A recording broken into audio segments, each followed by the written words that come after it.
Good morning, students. Today let us see about basal ganglia. This is Nageshwari, Principal, Sri Indira Ganesh Institute of Medical Science. So let us see the basal ganglia, its structure, functions, disorders. Mainly we will see about Parkinsonism. Basal ganglia. Basal ganglia are a group of structures which are found deep within the cerebral hemispheres. The structures included in the basal ganglia are, I have underlined in that, caudate nucleus, putamen nucleus, globus pallidus, substantia nigra, which is in the midbrain, subthalamic nucleus in the diencephalon. So please have a look at this. So the nucleus which are present in the basal ganglia are caudate, globus pallidus, putamen, subthalamic nucleus, substantia nigra. The word basal refers to the fact that the basal ganglia are found near the base or bottom of the brain.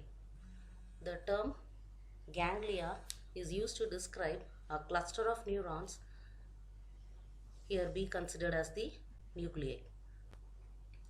The caudate and putamen together called the striatum. The putamen and the globus pallidus together called the lenticular nucleus. All the nucleus constitute the extrapyramidal system. So the neurotransmitter present here is the dopamine. The substantia nigra is the source of the striatal input of the neurotransmitter dopamine. So let us see some of the neurotransmitters name. They are the neuropeptides found in the basal ganglia. Some of them are P substance, neurokinin A, cholecystokinin, neurotensin, neurokinin B, neuropeptide Y, somatostatin, dynorphin, enkephalin. Other neuromodulators present in the basal ganglia are nitric oxide, carbon monoxide, and phenylethylamine. So let us see the functions of basal ganglia. They control the voluntary motor activity, the planning and programming of the movements, cognitive process. The caudate circuit will take in charge about the cognitive process, timing and scaling of movement. That means if we want to take a tumbler, we will hold it with the help of our fingers. We will just grasp it, take the tumbler, get it near our mouth, chip and drink it. Then I'll once again place the tumbler in the top of the table. So these are the programmed and planning movement. So the timing and scaling of movement, this is being done by the caudate circuit. So any lesion leads to akinesia and microphagia. Akinesia means difficulty or absence of movements. Micrographia is, graphia means writing, so the writing skill will be horrible. So a basal ganglia lesion person cannot write properly.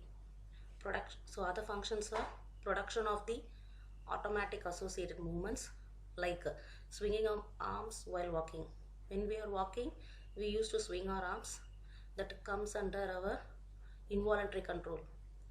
So subconscious execution of movements, then prevents the oscillations and after discharges in motor system. Other functions of basal ganglia are control of reflex muscular activity.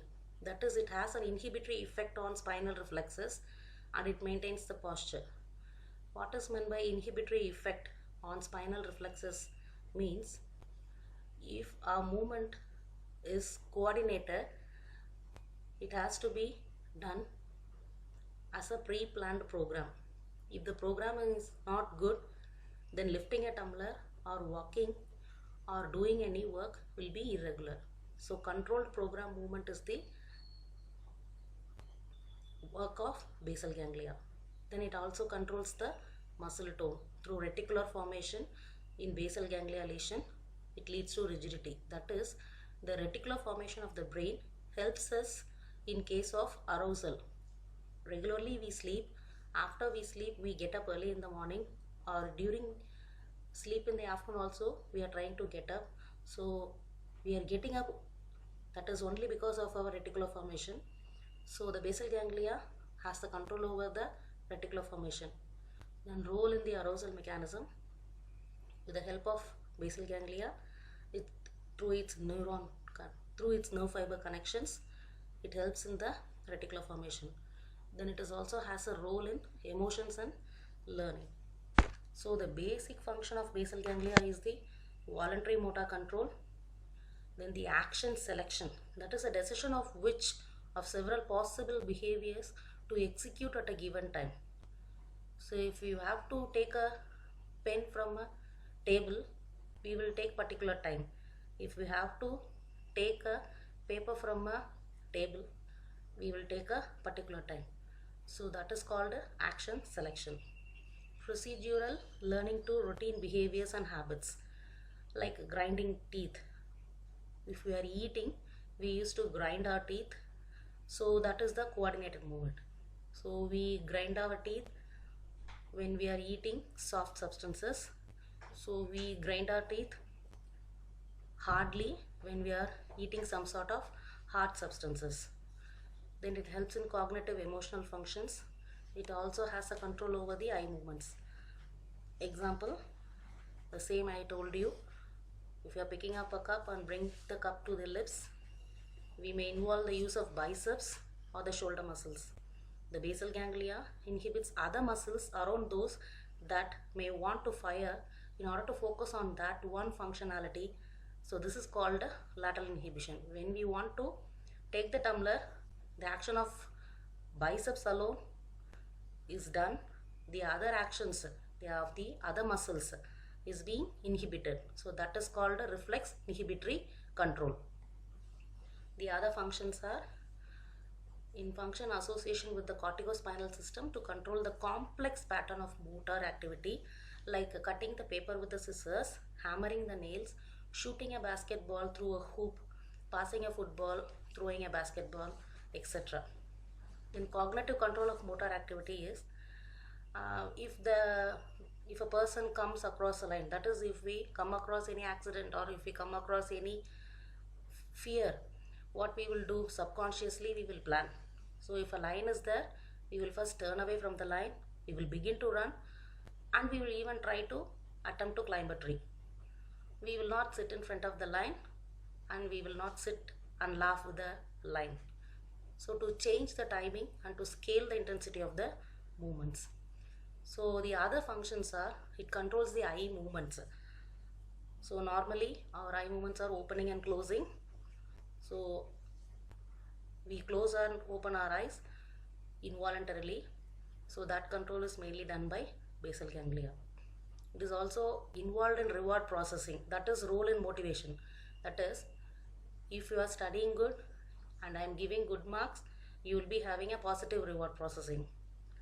If you are not studying good and I am not giving you any mark and I am giving you punishment, then that gives you a negative reward processing. So both positive and negative reward processing are taken over by the basal ganglia. Then the decision making. If I give you a problem, what is going to happen and how will you solve the problem, that is your decision making. So that is also the function of basal ganglia. Then working memory, all your memory, short term and long term memory. So if there is a disorder of basal ganglia, what are all the main disorders? The first one is the Parkinsonism. The next one, that is Parkinsonism, means hypokinetic. Hypo means low, the movements are restricted. Hyperkinetic disorders means the movement are more. So hypo is Parkinsonism, hyper is athetosis, palismus, chorea, torsion spasm. So I'll explain it later. So the main disorders of the basal ganglia are like addiction, athetosis, PAP syndrome, attention deficit hyperactivity disorder, blepharospasm, bruxism, CP, chorea, dystonia, fast disease, foreign accent syndrome, Huntington's disease, kernicterus. Addiction means we are getting addicted to a particular thing. Then athetosis means irregular movement, that is involuntary movement. Then arrhythmic syndrome means it is a neuropsychiatric condition. Then attention deficit hyperactivity disorder, this usually occurs among the children. So whatever we tell, they will not listen to us, they will be hyperactive state. Then blepharospasm, that is twitching of the eyes. Then cerebral palsy, that is a basal ganglia damage during the second and third trimester of pregnancy. Then chorea is the abnormal involuntary movement, so it is also a dyskinetic movement. Then dystonia is reduced in the tone of the muscle. Then FAST disease is abnormal deposition of calcium. This is a rare genetic disorder. Then foreign accent syndrome, it is a speech disorder, that is they will be having a staccato speech. That is, normally we will speak how are you. If I'm asking you how are you, you will tell yeah I'm fine. So staccato speech means how it will be means how are you, I am fine. It comes like a typewriter. So that is called staccato speech. Then Huntington's disease, it is a progressive brain disorder and it is an uncontrolled movement. Kernicterus, it is the excessive increase in the bilirubin content. This also occurs due to disorder of the basal ganglia. Then some of the other basal ganglia disorders also I have mentioned, but in that we are going to see mainly about the Parkinsonism disease. So Parkinsonism is a clinical syndrome characterized by tremor, bradykinesia, rigidity and postural instability. So what is meant by tremor? Tremor means it is called the resting tremor. When we are doing any work, we will not be having any shivering. But if we are at rest, it is called a resting tremor, which occurs mainly in the Parkinsonism. The next one is the bradykinesia. Bradykinesia means decreased in the movement of the body. So if the movement of the body is decreased, that is called bradykinesia. Rigidity. So rigidity means one group of muscles is having a spasticity. That is, one group of muscle is having tightness, then that is called spasticity. If both the group of muscles, that is both the flexors and extensors, both the group of muscles are having increase in muscle tone, then that is called rigidity. In Parkinsonism, we will be having the two types of rigidity. It is the cogwheel and lead pipe rigidity.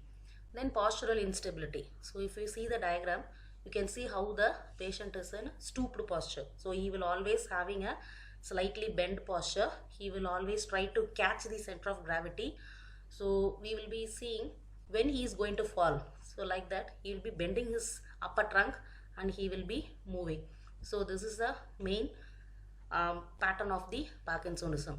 So it is found in Parkinson's disease, after which it is named dementia. That is, dementia means forgetting everything, that is absence, memory loss we tell. But because of the Parkinsonism, due to the lack of dopamine, he will not be able to remember the things. So that is called dementia. So after Parkinsonism disease, he gets the dementia. The next one is the dysfunction and cell death of the portion of the brain which produces the dopamine. The dopamine is a neurotransmitter. So it is a chemical that transmits the signals between brain and the nerve cells. So this is a exact posture of the Parkinson's disease. He is having a stooped posture. He is having rigidity over the back muscles. See his shoulders and elbow. He is having a flexed elbow and wrist. His trunk is forwardly flexed, and the face will be the mask like expression. That is, he will not be having any sort of expression. No worries, no laughing, nothing. As if we have put a mask in the face, he will be having a masked facial expression.